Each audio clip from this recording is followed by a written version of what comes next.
ఇంకొక మాట కూడా నేను చెప్పదలుచుకున్న మా బీజేపీ మిత్రులకు, దేవుడు గుడిలో ఉండాలి, భక్తి గుండెల్లో ఉండాలి. మిత్రులారా, దేవుడు గుడిలో ఉండాలి, భక్తి గుండెల్లో ఉండాలి. పోలింగ్ బూతుల డబ్బాలల్లో కాదు మిత్రులారా. మీరు చేసే వ్యాపారం, మీ రాజకీయ వ్యాపారం, మీ స్వార్థం ఈ దేశ ప్రజలకు అర్థమైతలేదని అనుకోకండి. ఇంత దుర్మార్గం, ఇట్లాంటి ఆలోచన ఈ దేశానికి మంచిది కాదు. కేవలం మీరు గెలవడం కోసం ఇట్లాంటి కుట్రలు కుతంత్రాలు చేయడం ఈ దేశానికి మంచిది కాదు. ఇట్లాంటి ఆలోచన మానుకోండి. ఎవరి మత విశ్వాసం వాళ్ళని. నేను హిందువునని గర్వపడతా, ముస్లింలను, క్రిస్టియన్లను, సిక్కులను ఆదరిస్తా, గౌరవిస్తా. ముఖ్యమంత్రిగా నా బాధ్యత.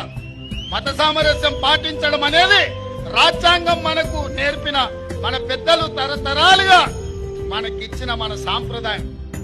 దీన్ని కూడా రాజకీయాలకు వాడుకోవాలని బీజేపీ చూస్తుంది. మిత్రులారా, ఇది దేశానికి మంచిది కాదు. కాంగ్రెస్ ఎన్నో 50 ఏళ్ళ అధికారంలో ఉంది. అధికారం కాంగ్రెస్ కు కొత్త కాదు, ప్రతిపక్షం అసలే కొత్త కాదు. కానీ ఇట్లాంటి విపత్కరమైన పరిస్థితుల్లో దేశాన్ని కాపాడాల్సిన బాధ్యత కాంగ్రెస్ పార్టీకి ఉంది.